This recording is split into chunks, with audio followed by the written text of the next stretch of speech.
Hello students, आज के class में हम लोग पढ़ेंगे समचतुर्भुज एवं समचतुर्भुज के गुणों के बारे में। तो सबसे पहले जानिए कि समचतुर्भुज किसे कहते हैं। तो समचतुर्भुज वह समानांतर चतुर्भुज है जिसके सभी भुजा आपस में बराबर होती है। क्या होता है कि समचतुर्भुज एक वैसा समानांतर चतुर्भुज है जिसके सभी भुजा आपस में बराबर होती है। तो माना कि ए बी सी डी एक समानांतर चतुर्भुज है। इस समानांतर चतुर्भुज के यदि सभी भुजा आपस में बराबर हो जाएं तो इस समानांतर चतुर्भुज को समचतुर्भुज कहेंगे। यानी कि A B is equal to B C is equal to C D is equal to D A. समझाया?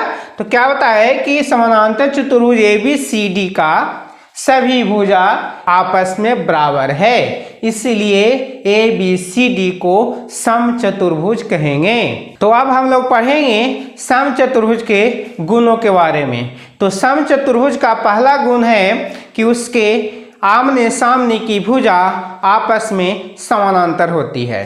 अब यहाँ पर ध्यान दीजिए कि माना कि ए बी सी डी एक समचतुर्भुज है, तो इस समचतुर्भुज के आमने सामने की भुजा मतलब ए बी के सामने की भुजा क्या हुआ, डी सी, इन दोनों भुजा आपस में क्या होगा, समानांतर होगा। ठीक उस प्रकार बी सी के सामने की भुजा क्या हुआ, ए डी, इन दोनों भुजा आपस में समानांतर होगा। क्या बताया अभी हम कि ए बी समानांतर डी सी तथा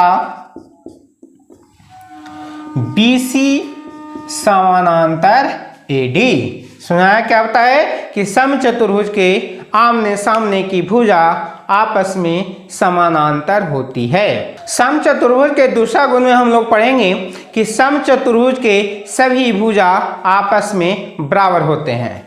अब यहाँ पर ध्यान दीजिए कि माना कि ए बी सी डी एक समचतुर्भुज है, तो इस समचतुर्भुज में इसके सभी भुजा आपस में बराबर होंगे। यानी कि A B is equal to B C is equal to C D is equal to D A. समझा क्या होता है कि समचतुर्भुज के सभी भुजा आपस में बराबर होती है। समचतुर्भुज का तीसरा गुण में हम लोग पढ़ेंगे कि उसके आमने सामने के कोण आपस में बराबर होते हैं। अब यहाँ पर ध्यान दीजिए कि माना कि ए बी सी डी एक समचतुर्भुज है, तो इस समचतुर्भुज में आमने सामने का कोण आपस में क्या होगा, बराबर होगा। यानी कि कोण ए का सामने का कोण सी होगा, इन दोनों कोण आपस में बराबर होगा। ठीक उस प्रकार कोण बी का सामने का कोण डी होगा और इन दोनों कोण आपस में बराबर होगा। क्या होता है हम कि angle A is equal to angle C तथा angle B is equal to angle D. समझाया क्या होता है कि समचतुर्भुज के आमने सामने के कोण आपस में बराबर होते हैं। समचतुर्भुज के चौथा गुण में हम लोग पढ़ेंगे कि समचतुर्भुज के विकर्ण आपस में बराबर हो सकती है या नहीं भी हो सकती है। जैसे यहाँ पर ध्यान दीजिए, माना कि ए बी सी डी एक समचतुर्भुज है। इस समचतुर्भुज के विकर्ण ए सी और बी डी दोनों आपस में बराबर हो सकता है या नहीं भी हो सकता है। जैसे मान लिया कि एक और हम समचतुर्भुज बना दिए। देखिए ये भी क्या है, एक समचतुर्भुज है। इसके विकर्ण ए सी तथा बी डी दोनों आपस में बराबर हो सकता है या नहीं भी हो सकता है। यानी कि A C not equal to B D, इसमें A C is equal to B D. तो क्या होता है कि समचतुर्भुज के विकर्ण आपस में बराबर हो सकते हैं या नहीं भी हो सकते हैं। समचतुर्भुज के पांचवा गुण में हम लोग पढ़ेंगे कि समचतुर्भुज के विकर्ण एक दूसरे को समद्विभाजित करती है। यहाँ पर ध्यान दीजिए कि माना कि ए बी सी डी एक समचतुर्भुज है। इस समचतुर्भुज के विकर्ण AC तथा BD एक दूसरे को O बिंदु पर प्रतिच्छेदित कर रही है। तो क्या होगा यहाँ पर OA = OC तथा OB = OD होगा। क्या होता है कि OA = OC तथा OB = क्या होगा OD होगा।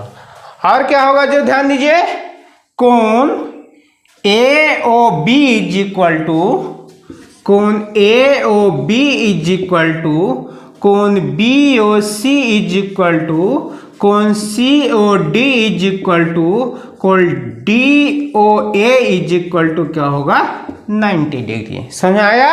तो क्या होता है कि समचतुर्भुज के विकर्ण एक दूसरे को लमसम द्विभाजित करती है। समचतुर्भुज के छठा गुण में हम लोग क्या पढ़ेंगे कि उसके एक ही ओर के अंतः कोणों का योग 180 डिग्री के बराबर होता है। अब यहाँ पर ध्यान दीजिए कि माना कि ABCD एक समचतुर्भुज है। इस समचतुर्भुज के एक ही ओर के अंतः कोणों का योग 180 डिग्री के बराबर होगा। यानी कि कोण A और कोण D का सम 180 डिग्री के बराबर होगा। क्या होता है यहाँ पर कि कोण A प्लस कोण D = 180 डिग्री या दो समकोण। ठीक उस प्रकार कोण B प्लस कोण C = 180 डिग्री।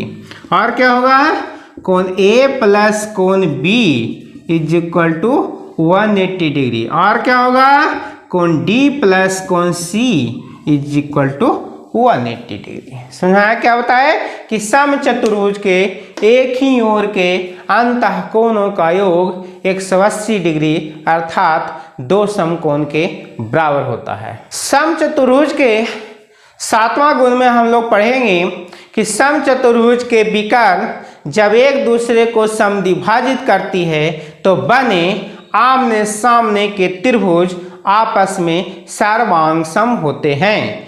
अब यहाँ पर ध्यान दीजिए, माना कि ABCD एक समचतुर्भुज है। इस समचतुर्भुज के विकर्ण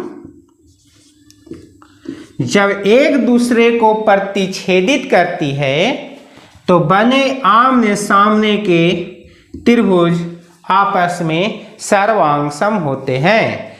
यानी कि ABCD एक समचतुर्भुज है। इसके विकर्ण AC तथा BD एक दूसरे को O बिंदु पर प्रतिच्छेदित कर रही है।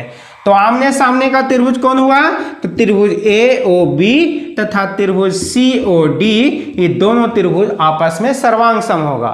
ठीक उसी प्रकार त्रिभुज BOC तथा त्रिभुज AOD, इन दोनों त्रिभुज आपस में सर्वांगसम होगा। क्या बताया अभी हम कि त्रिभुज AOB सर्वांगसम त्रिभुज COD तथा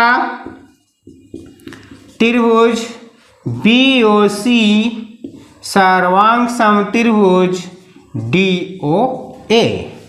सुना क्या होता है कि समचतुर्भुज के विकर्ण जब एक दूसरे को प्रतिच्छेदित करती है तो बने आमने सामने के त्रिभुज आपस में सर्वांगसम होते हैं। समचतुर्भुज के आठवां गुण में हम लोग पढ़ेंगे कि समचतुर्भुज के विकर्ण दो बराबर क्षेत्रफल वाले त्रिभुजों में विभाजित करती है। अब यहाँ पर ध्यान दीजिए कि माना कि ABCD एक समचतुर्भुज है। इस समचतुर्भुज के विकर्ण AC है जो दो बराबर क्षेत्रफल वाले त्रिभुजों में विभाजित करेगी। यानी क्या होगा यहाँ पर area of a triangle ABC is equal to area of triangle ADC। समझा क्या होता है कि समचतुर्भुज के विकर्ण दो बराबर क्षेत्रफल वाले त्रिभुजों में विभाजित करती है। अब यहाँ पर विकर्ण हम AC के लिए देखें, अब यहाँ पर देखिए विकर्ण हम BD के लिए देख रहे हैं। जैसे मान लिया कि यहाँ पर ABCD क्या है, एक समचतुर्भुज है, विकर्ण जो BD होगा इन दोनों त्रिभुज को दो बराबर क्षेत्रफल वाले त्रिभुजों में विभाजित करेगा, यानी कि area of triangle ABD is equal to area of triangle BCD।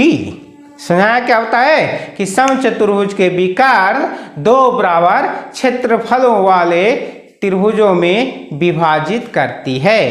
समचतुर्भुज के 9वां गुण में हम लोग पढ़ेंगे कि समचतुर्भुज के विकर्ण उसके कोणों को समद्विभाजित करती है।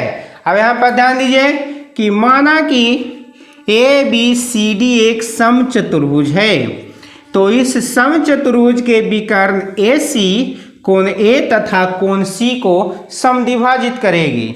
ठीक उसी प्रकार विकर्ण BD कोण B तथा कोण D को समद्विभाजित करेगी।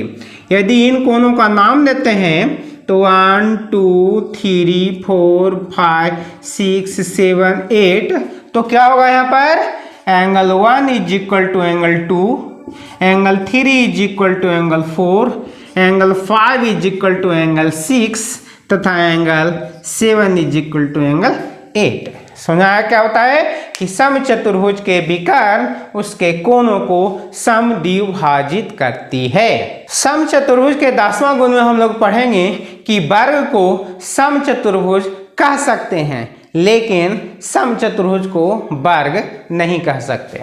अब चलिए यहाँ पर ध्यान दीजिए, ई क्या है, एक समचतुर्भुज है, ठीक है, इसका नाम दिए हम ABCD, और अभी एक हम बना दिए वर्ग, इसका नाम दिए हम ABCD। तो क्या बताएं हम कि वर्ग को समचतुर्भुज कह सकते हैं, लेकिन समचतुर्भुज को वर्ग नहीं कह सकते।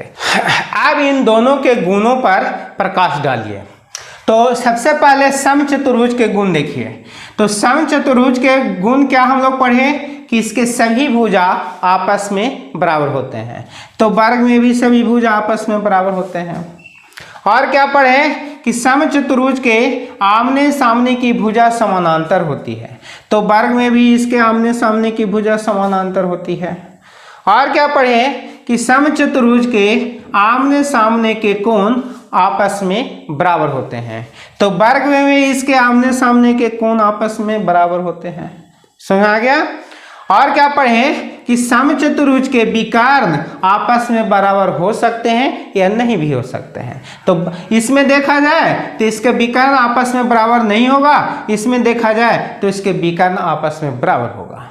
इसीलिए वर्ग को समचतुर्भुज कह सकते हैं, लेकिन समचतुर्भुज को वर्ग नहीं कह सकते। इसलिए नहीं कह सकते कि वर्ग में क्या हम लोग पढ़े कि सभी भुजा तो आपस में बराबर होती है, लेकिन इसके सभी कोण आपस में बराबर होते हैं और वह 90 डिग्री के बराबर होता है, जबकि समचतुर्भुज में सभी कोण आपस में बराबर नहीं होते हैं। सुनाया।